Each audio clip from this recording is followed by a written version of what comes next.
Shalom, salam damai, berkah dalam. Kita mulai dengan Injil Yohanes bab terakhir dari bab 7 dan dimulai dengan atau disambung dengan bab ke-8 dengan judul perikop perempuan yang berzina. Lalu mereka pulang masing-masing ke rumahnya. Tetapi Yesus pergi ke Bukit Zaitun. Pagi-pagi benar ia berada lagi di bait Allah, dan seluruh rakyat datang kepadanya. Ia duduk dan mengajar mereka. Maka ahli-ahli Taurat dan orang-orang Farisi membawa kepadanya seorang perempuan yang kedapatan berbuat zina. Mereka menempatkan perempuan itu di tengah-tengah, lalu berkata kepada Yesus, "Rabi, perempuan ini tertangkap basah ketika ia sedang berbuat zina. Musa dalam hukum Taurat memerintahkan kita untuk melempari perempuan-perempuan yang demikian. Apakah pendapatmu tentang hal itu?" Mereka mengatakan hal itu untuk mencobai dia, supaya mereka memperoleh sesuatu untuk menyalahkannya. Tetapi Yesus membungkuk lalu menulis dengan jarinya di tanah. Dan ketika mereka terus-menerus bertanya kepadanya, ia pun bangkit berdiri lalu berkata kepada mereka, "Barang siapa di antara kamu tidak berdosa, hendaklah ia yang pertama melemparkan batu kepada perempuan itu." Lalu ia membungkuk pula dan menulis di tanah. Tetapi setelah mereka mendengar perkataan itu, pergilah mereka seorang demi seorang, mulai dari yang tertua. Akhirnya tinggallah Yesus seorang diri dengan perempuan itu yang tetap di tempatnya. Lalu Yesus bangkit berdiri dan berkata kepadanya, "Hai perempuan, di manakah mereka? Tidak adakah seorang yang menghukum engkau?" Jawabnya, "Tidak ada, Tuhan." Lalu kata Yesus, "Aku pun tidak menghukum engkau. Pergilah dan jangan berbuat dosa lagi mulai dari sekarang." Demikianlah sabda Tuhan. Perempuan yang berbuat zina. Tuhan Yesus, apa hukumannya berbuat zina? Orang-orang Farisi mengatakan bahwa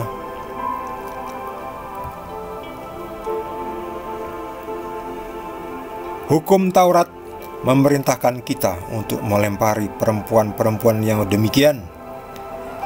Jadi, Rabi, apakah pendapatmu tentang hal itu? Yesus tahu hukum Taurat seperti itu memang. Orang yang berbuat zina, yang kumpul kebo, ketangkap, hukumannya dilempari batu sampai mati. Ya sekarang zaman kita ini berapa banyak yang kumpul kebo? Ya mestinya banyak juga yang mesti dilempari sampai mati. Tetapi ada tetapinya. Tetapi Yesus adalah yang empunya peraturan.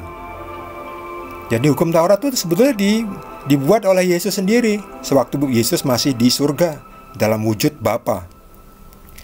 Jadi Yesus dalam wujud Bapa, sebab Yesus pernah mengatakan, "Siapa telah melihat aku atau siapa telah melihat anak, ia telah melihat Bapa. Bagaimanakah kamu berkata, tunjukkanlah Bapa itu, supaya kami percaya." Waktu itu kan Yesus pernah mengatakan hal itu di perumpamaan yang lain, di perikop yang lain. Jadi hukum Taurat mengenai melempari batu bagi mereka yang berzina itu dibuat Yesus juga waktu Yesus masih sebagai Bapa, sebagai Tuhan di surga. Tetapi kondisinya waktu itu diturunkan dalam kondisi waktu itu, ya, di mana banyak sekali atau orang belum mengenal Tuhan. Jadi orang belum mengenal kasih, belum mengenal pengampunan, makanya turun hukum Tauratnya yang kejam itu memang. Mata ganti mata, tangan ganti tangan. Ya zaman dulu seperti itu memang. Karena waktu itu belum mengenal Tuhan Yesus. Tuhan belum hadir secara manusia. Sekarang Tuhan sudah hadir sebagai manusia, dan Tuhan membuktikan bahwa Tuhan adalah benar pengampun lagi Maha Penyayang. Jadi bukan hanya slogan, karena Tuhan adalah Maha Pengampun lagi Maha Penyayang. Ini dibuktikan. Mana buktinya Tuhan pengampun dan penyayang? Nah, setelah Tuhan turun sebagai manusia, Tuhan bisa menjadi manusia. Manusia tidak bisa jadi Tuhan. Nah, setelah Tuhan turun menjadi manusia, Tuhan membuktikan perkataan bahwa Tuhan adalah pengasih dan penyayang, pengampun, Maha panjang sabar. Kasihnya tidak terbatas. Ini dibuktikan oleh Tuhan Yesus. Jadi perempuan yang berbuat zina ini layak dihukum mati dengan dilempari dengan batu. Ini orang-orang sudah siap-siap dengan batu ini di tangan ini. Sudah bawa batu ya. Ya persis seperti zaman sekarang ini juga kita ya. Yang saat sekarang ini ya, dalam berbagai kerusuhan, dalam berbagai penghakiman massa, mereka kan membawa batu, membawa alat-alat senjata tajam dan sebagainya ya. Ingin menghakimi ya. Seolah-olah mereka yang paling suci ya. Untung Yesus ada. Untung ada Yesus. Kalau nggak ada Yesus bagaimana coba? Perempuan itu pasti mati ya. Untung ada Yesus yang adalah Tuhan itu sendiri, penguasa langit dan bumi, pencipta langit dan bumi. Untung ada Yesus. Yesus mengatakan, oke, baik. Siapa di antara kamu yang suci, yang tidak pernah berdosa? Silakan lemparkan batu yang pertama. Silakan. Bagi mereka tidak berdosa, silakan. Siapa yang berani-berani melempar? Ayo. Berani-berani melempar berarti menipu diri sendiri. Oh, bahaya hukumannya. Mereka bisa disamber geledek ya. Dihukum nanti oleh Tuhan di surga. Jangan menipu diri sendiri. Tidak ada manusia yang suci. Tidak ada manusia yang tanpa dosa. Silahkan menghukum ya. Nanti kalian akan dihukum langsung juga ya. Bahkan lebih dari hukumannya yang kalian lakukan ini ya. Jadi yang untung ada Tuhan Yesus. Jadi ada kuasa Tuhan sendiri yang melindungi perempuan ini ya, yang mau dilempari batu sampai mati. Ya, dengan adanya kuasa Tuhan, mereka jadi sadar. Setelah mereka mendengar perkataan itu, pergilah mereka seorang demi seorang, mulai dari yang tertua. Ya, yang tua itu yang banyak dosanya ya, karena semakin lama kita hidup di dunia ini kan semakin banyak terpapar oleh berbagai situasi, berbagai tindakan, berbagai pikiran, berbagai godaan, berbagai batu sandungan.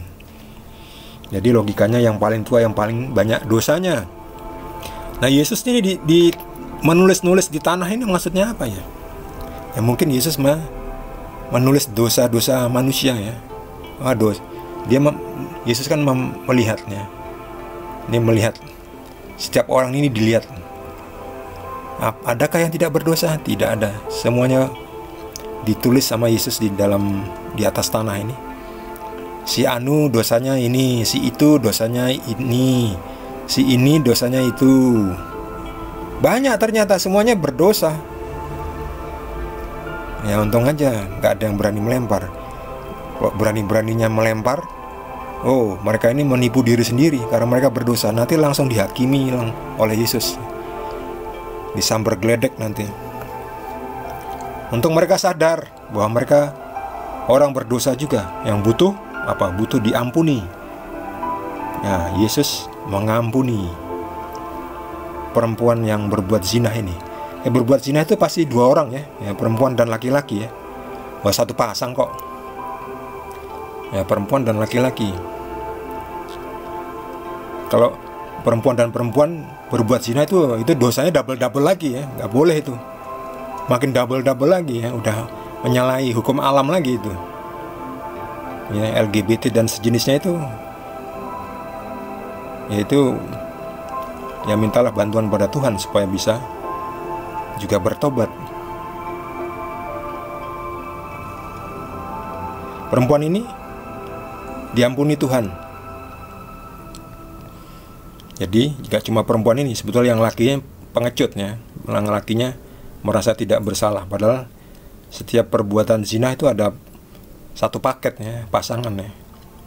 Ya, beli sendal nggak bisa beli yang sebelah kirinya saja. Beli sepatu tidak bisa beli yang sebelah kanannya saja. Beli sepatu satu pasang ya. Nggak ada saya jual di toko, saya mau beli sepatu yang sebelah kirinya aja. Ya belah kiri ya sebelah kanan ya. Nggak, itu satu paket. Nggak bisa. Harganya sama. Mau beli yang sebelah kirinya tok ya, harganya tetap harga satu pasang. Demikian juga ketika ada perbuatan zina ya, satu pasang, satu paket ya. Yang laki juga. Jadi yang laki juga harus ini. Pergilah dan jangan berbuat dosa lagi mulai dari sekarang. Oke? Itu kata Yesus. Hai perempuan, di manakah mereka? Tidak adakah seorang yang menghukum engkau? Ada nggak yang melempari engkau batu? Tidak ada, Tuhan. Aku pun tidak menghukum engkau. Wow, terbukti Yesus pengasih dan penyayang. Itulah sifatnya Tuhan.